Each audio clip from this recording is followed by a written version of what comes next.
How you doing, everybody? Listen, I hope you're all well. It's Thursday morning. It's around about 10 o'clock, and it's the 2nd of June 2011.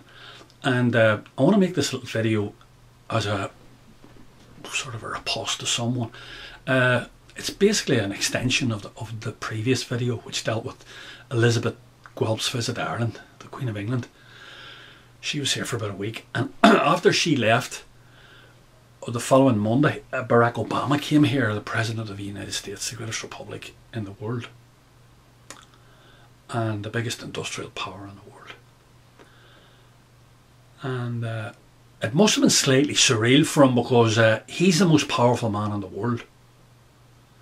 And he met up with our president, and he's directly responsible for about as I say, the biggest industrial power.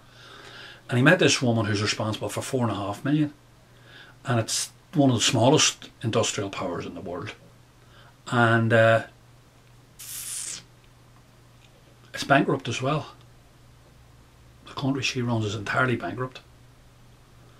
And it must have been strange for him to shake her hand and realise that at the present moment she earns 1.5 times what he earns. And about 18 months ago or 20 months ago, she was earning twice what he earned. And the reason I raise this all the time is because it's symptomatic. It's symptomatic because she's the head of the state, you see. She's the head of the state. She's at the very top of the pyramid, in real terms. And everything that she does is symptomatic of what is wrong with Ireland. It's what's wrong with our society.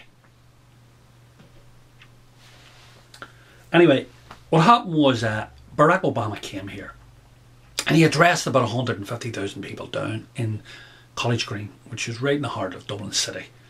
And a lot of the people were there. It was quite emotional. And as I say, I got into a debate about this with a neighbour. When I say he's a neighbour, he lives a distance away from me, but it doesn't matter. I know him to see him. He's fairly middle class, and he was telling me how wonderful it was that the president. And I said it. I agree with him. I thought it was excellent idea. And if it did our tourism if it was any benefit to our tourism, it should be encouraged. And he said to me, "What did I think about his speech?" And I said I didn't think very much about it. What do you mean? Oh, it's a wonderful speech, and yes, we can, and isn't that a wonderful simplistic notion? And I said, yeah, it is very simplistic, yeah. I said, but it's far removed from the truth. So I didn't have the facts and figures there, so kind of this video is a riposte to him, this man that I'm talking about. And I'll ring him to tell him to watch the video and give him an insight on it. And what I want you to do is I want you to look at a little set of figures. That's them there, essentially, you see there? I've just scanned those. There's 3 little columns, okay? 3 little charts, and I'm going to put them up on the screen now if you can have a look at them. All right, and what they are is essentially they're Ireland's bond spread, and it's our bond spread for the month of May. It starts off on the 7th of May, and it goes to 14th of May, and then it goes to 28th of May. I don't have the 21st of May. I don't know why I don't have it. Can't find it. Doesn't matter. It's an irrelevancy. Okay, this will give you an idea what's going on. And when you go down, just so you go down the column to Ireland, and you find that in the first little chart, this is on the 7th of May, Ireland's 10-year bond spread was 10.16, and then on the 14th of May, it went up to 10.69, and on the 28th of May, it went to 10.97, and today, if you check it out, it's around about 11.03. That's what it is. It varies. Because they trade in these bonds. Because people who have these bonds want rid of them. They want rid of them. So anyway, cut a long story short. So what you had is you have 2 things going on. You have Barack Obama and Elizabeth Guelph here over a period of 2 or 3 weeks, 2 weeks say, okay, 10 days, right in the middle of May. And while they were here, Ireland was kind of elevated up with this business, oh yes we can, and all the rest of it, okay? But the reality was there was an external world. There's an external world. And the reality is That's the manifestation of their thought process. They don't give a flying hoot about Elizabeth Guelph of England. They don't give a flying hoot about Barack Obama. These are the key players in the capitalist order. This is economic Darwinism at work. And it tells you our interest rates that get our bonds sold went up by 10% over 1 month. They went from 10% to 11% in 1 month. And to put that into perspective, just listen to the following. If an ordinary citizen off the street, Joe Bloggs, Paddy Bloggs, went in to get a loan over 10 years, he wouldn't be charged what our state's been charged by the international money lenders. Just think about that. Just think about that for 1 second. In other words, the individual citizens inside this state have a better credit rating than the national state, than the nation state has, than our republic has. And then I've mature men running companies telling me that yes, we can. Let me tell you a story. In 1920s, America suffered the greatest depression that had so far been known in the capitalist order. Went through a complete economic implosion. People were walking around the streets, certainly in the Midwest, in small towns and cities, starving with their families, looking for work. And a lot of them died. A lot of them died on the side of the roads from starvation in the late 20s. And in the middle of all that mayhem, in the middle of all that chaos, in the middle of all that milieu of human degradation, lots of people made money. Lots of people did very, very well economically. The likes of Joe Kennedy, the likes of Jack Morgan, all those various people, they all did fantastically well. So that no matter what the economic circumstance, there will always be people who do very, very well out of it. So when Barack Obama says, yes, we can, he's talking about individuals. Yes, we can. If you're prepared to be the biggest bastard that God ever created, if you're prepared to stab your neighbour, if you're prepared to do everything and anything that you can, and by force of will, by whatever means available, to get to the top of that pyramid, you can do it. You can do it. You've only got to look, you've only got to read biographies. People dedicate their whole lives to the acquisition of money and personal power. And what they do to get it. They'd sell their grannies, they'd sell their children, they'd sell their souls, they'd do anything to get it. These people have no personal morality, no personal integrity, no personal ethics. So anybody can do anything if they want and they set their mind to it. And certainly from an economic point of view, Obama is correct. But that does not apply to the nation state. And as he was speaking in College Green to those 150,000 people, this is what was happening to our nation state, our economy. We can never go back for the next at least 5 years to the bond markets to borrow money. All of a sudden next month, unless we hit the biggest oil, we set a series of oil platforms off the west coast and bring in oil to the tune of hundreds of billions, are we going to be able to offset this stuff? This stuff is all based around released government figures. I'm going to point you to them, right? It's in a PDF format. Have a look at it now. Very, very simple. Have a look at it. Might have to look at it at the end of this programme. I pointed out to you very, very simple. These are the latest ones. General government debt, 69 billion. These are government figures. These are not my figures, by the way. These are government figures. Monetary authority is part of the central government. 127 billion. So that works out at approximately 195 billion. What I said in the previous video. The other thing which is fascinating though is monetary financial institutions. And they've introduced a new column here in this and these. And the thing is, they've introduced an asset column against the liabilities. And they tell you that our banks owe approximately 900 billion. That's nearly $1 trillion. 900 billion. That's what our banks owe. And against that, you have assets of 938 billion. Now, twice last year, in the year of 2010, I rang these people to draw up these charts to speak to them. And they're very nice. These are economists, senior economists. They're very nice fellas. And I asked them, could they please describe to me what these assets were? In simple terms. Of course, they don't want to do that. They give you all this gobbledygook. But essentially what they told me was as follows. I eventually managed to tie them down. And this is what they told me. That a large amount of these, not all of them, but a large amount of these assets were property bonds issued by banks, foreign banks, held by Irish banks on behalf of their clients here in Ireland. I said, now, I just want you to say that again.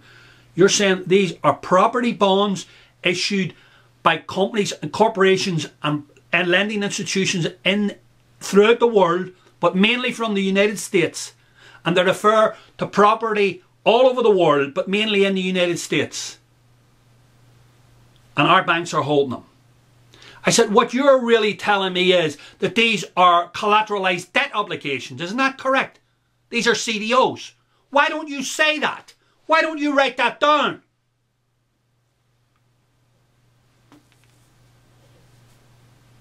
I said, these are not worth the paper they're written on.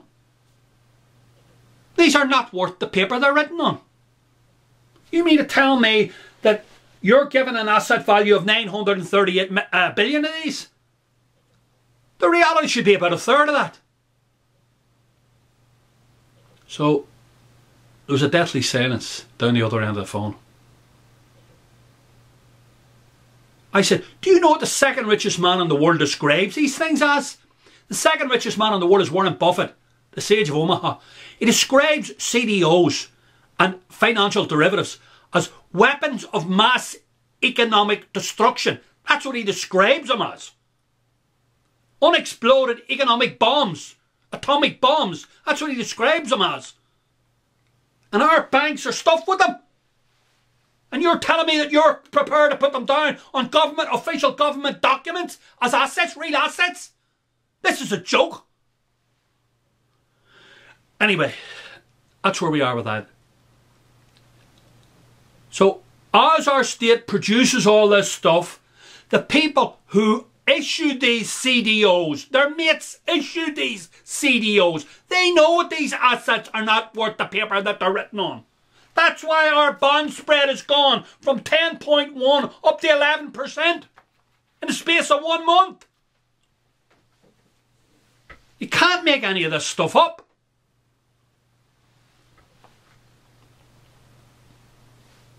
Anyway, that's the situation. The situation is a parallel to the Titanic, except it's SS Ireland. We have struck the iceberg. The band is playing. They brought up Elizabeth GUELPH as the opening act. They had Barack Obama as the main act. And they might bring in that little Nazi Pope. They might fly him in later on this year or next year.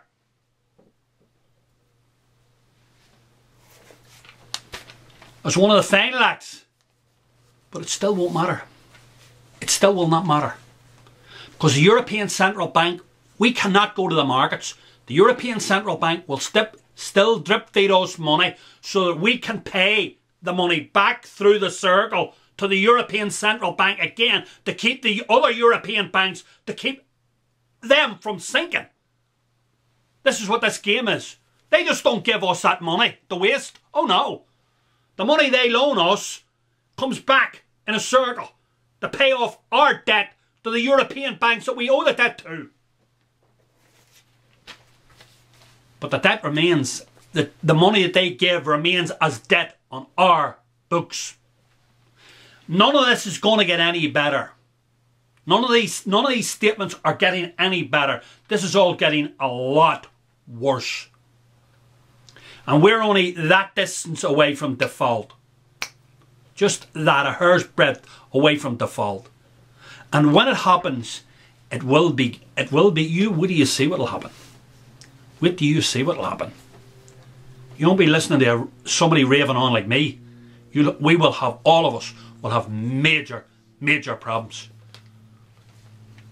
Anyway, finally I want to talk about is just one very, very briefly thing. I've put a link up to it there, you can see it there. There's a little newspaper article there, you can see it. 541 people thrown into jail for failing to pay tiny fines. When I was growing up in the north of Ireland, I was always told prison is for violent people. All those prisoners, see all those people there wearing those blue, they wear blue suits, blue outfits up in the north of Ireland, like dungarees. I said, they're all violent criminals, all murderers, rapists, you know, bank robbers, people using weapons and violence to have their way. It doesn't work here in the Republic of Ireland. Oh, it doesn't work where I live. 541.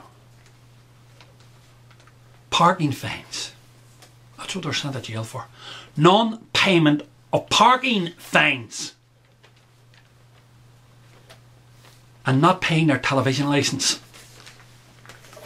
Terrible crime! These are monsters! Lock them up! Lock them up! They're monsters! Haven't paid their parking fines! Haven't paid their TV fines!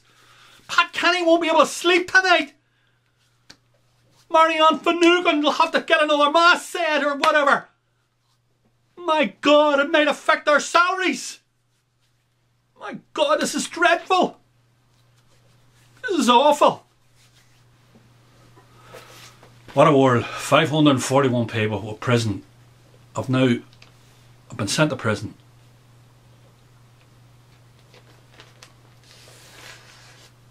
I wonder how many of the judges who sent them to prison and give them prison records, they'll have those prison records for the rest of their lives.